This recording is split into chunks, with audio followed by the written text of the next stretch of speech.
Bismillahirrahmanirrahim. Assalamualaikum warahmatullahi wabarakatuh. Allahumma sholli ala sayyidina Muhammadin wa ala alihi wa sahbihi ajma'in. Amma ba'd, yang saya hormati Bapak Haji Didin Nurul Rosidin, MA, PhD. Mudah-mudahan Bapak senantiasa dalam lindungan Allah Subhanahu wa taala dan diberikan kesehatan oleh Allah Subhanahu wa taala. Baik, pada kesempatan siang hari ini saya Yusuf dari jurusan MPI ingin menyampaikan presentasi terkait dengan mata ujian pemikiran Islam. Ini adalah bagian dari prasyarat untuk menyelesaikan program S2 konsentrasi MPI. Pertama ingin saya sampaikan terkait dengan gambaran umum bahwa 3 tahun terakhir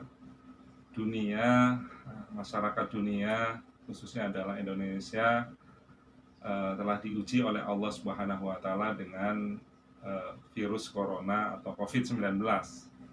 Tentunya ini sangat berdampak pada setiap aspek kehidupan manusia. Salah satunya adalah dalam kehidupan beragama tentunya. Pandemi COVID-19 telah merubah sebagian besar tatanan kehidupan manusia, tak terkecuali dalam melaksanakan ibadah bagi umat muslim. Beribadah di masa wabah tentulah harus mengedepankan hati nurani dan rasionalitas untuk menjadikan keselamatan jiwa di atas segala-galanya. Sebab selain menjaga agama, Islam adalah agama yang sangat memperhatikan keselamatan jiwa. Sehingga pada sisi ibadah tentunya banyak contoh-contoh yang telah juga dilakukan oleh Rasulullah ketika dalam keadaan-keadaan tertentu. Contohnya adalah dalam keadaan pandemi, ya.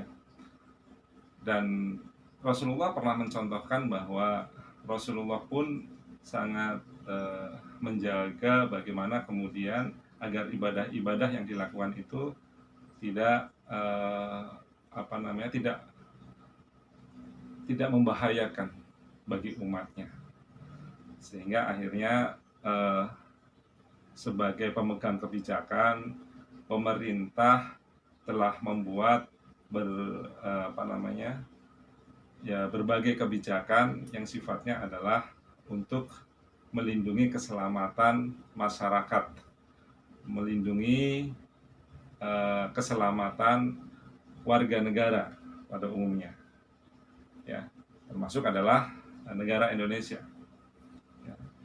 Mereka mengeluarkan kebijakan-kebijakan, bahkan didukung terkait dengan keagamaan, didukung dengan fatwa-fatwa MUI kalau umat Islam, ya, bahwa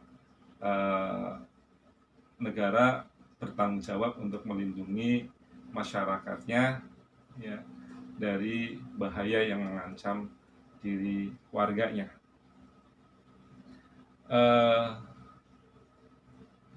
Bapak yang saya hormati, sehingga ketaatan kita saat itu kepada pemerintah di masa pandemi ini menjadi sebuah kewajiban sebagai umat Islam, karena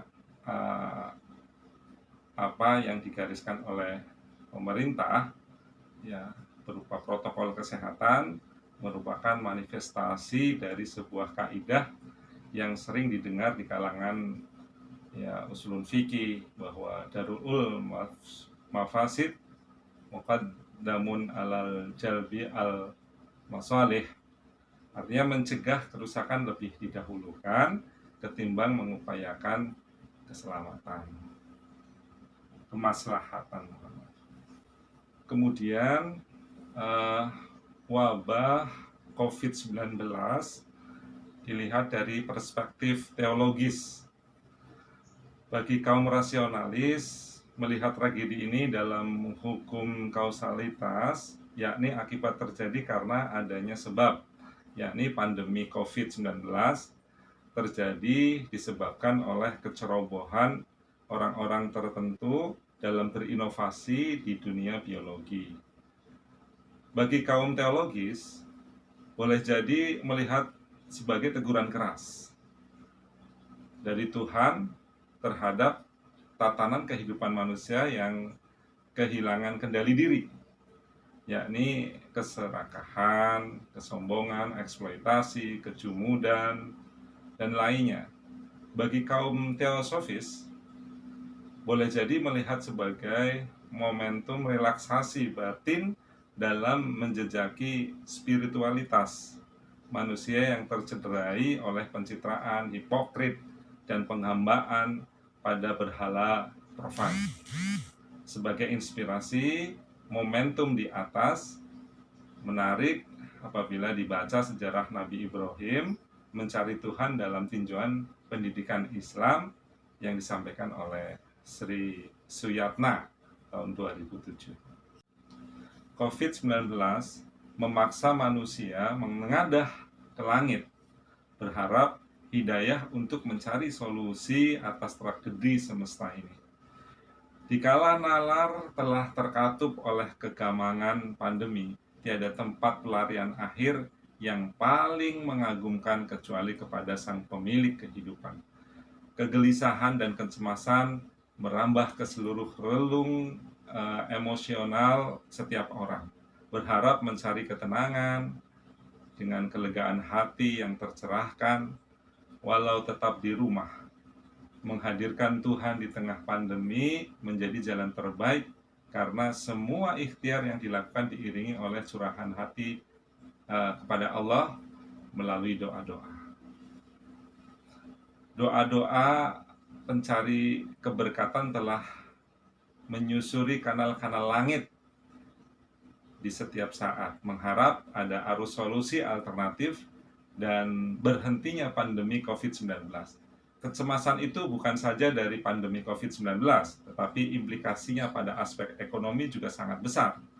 Masyarakat tidak lagi bekerja dengan bermodalkan sisa tabungan jika mereka punya, telah merongrong kebulan asap dapur, menjadi perisai kedua atas pandemi tersebut. Doa-doa selanjutnya yang menyerbu pintu-pintu langit adalah ekspektasi ekonomi yang dapat terpenuhi di tengah kepungan pandemi COVID-19. Manusia merasa lebih nyaman dengan keakraban diri kepada Allah Subhanahu wa Ta'ala karena semua ini adalah skenario Allah untuk mengembalikan manusia ke kodrat esensialnya. Jika manusia dalam genggaman hidayahnya, maka yang kurang mengharap iba dan yang berlebih menjadi memberi. COVID-19 memiliki sudut pandang teologi kemanusiaan yang menggugat egoisme dan arogansi menuju kerendahan hati dan kemuliaan jati. Wabah COVID-19 dilihat dari perspektif fikih. Pandemi membuka mata dan pemahaman umat tentang dinamika dan elastisitas hukum Islam, khususnya di bidang ibadah mahdhah. Hukum syariah dalam beribadah bukanlah hukum yang sempit dan kaku. Agama itu mudah, meski bukan berarti dapat dimudah-mudahkan. Pada kondisi tertentu, terdapat keluasan dan kelonggaran pelaksanaan ibadah berdasarkan prinsip-prinsip keilmuan usul fikih. Umat Islam di tanah air merasa lega dan tenang dengan adanya fatwa dan panduan yang dikeluarkan oleh ormas-ormas Islam seperti Majelis Ulama Indonesia, kemudian NU, Muhammadiyah, dan lainnya tentang tuntunan ibadah dalam kondisi pandemi COVID-19. Fatwa ataupun edaran dari ormas-ormas Islam diperkuat dengan surat edaran Menteri Agama mengenai panduan kegiatan peribadatan di rumah ibadah di masa pandemi COVID-19. Kemudian Kemudian yang terakhir, wabah COVID-19 dilihat dari perspektif sufisme. Dalam tradisi sufi dikenal istilah uzlah atau mengasingkan diri dan berkhalwat, menyendiri. Uzlah dan khalwat dapat dimaknai menjauhkan diri dari tempat-tempat keramaian. Khalwat yang dilakukan dalam waktu yang panjang maka disebut uzlah. Khalwat maupun uzlah dilakukan dengan cara mengasingkan diri dari hiruk pikuk dinamika kehidupan duniawi. Inti dari khalwat adalah meninggalkan kesibukan duniawi dan melakukan zikir dan tafakur agar memiliki kesadaran yang dalam akan kehadiran Tuhan.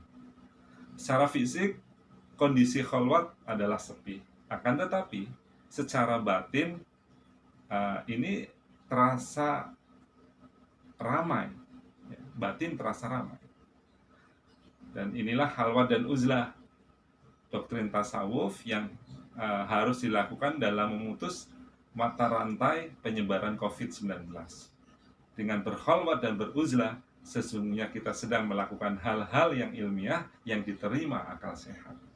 Kita bisa beribadah dan bertakarub kepada Allah Subhanahu wa Ta'ala dimanapun berada, baik itu dari bilik rumah, dari bilik kantor, dari tempat-tempat yang tersembunyi sekalipun ketika kita sendirian, tanpa harus rame-rame. Baik, ini adalah presentasi saya terkait dengan kondisi-kondisi di kala pandemi COVID-19. Ya, mudah-mudahan ini bisa diterima, dan mohon maaf apabila ada hal-hal yang tidak berkenan di hati Bapak. Assalamualaikum warahmatullahi wabarakatuh.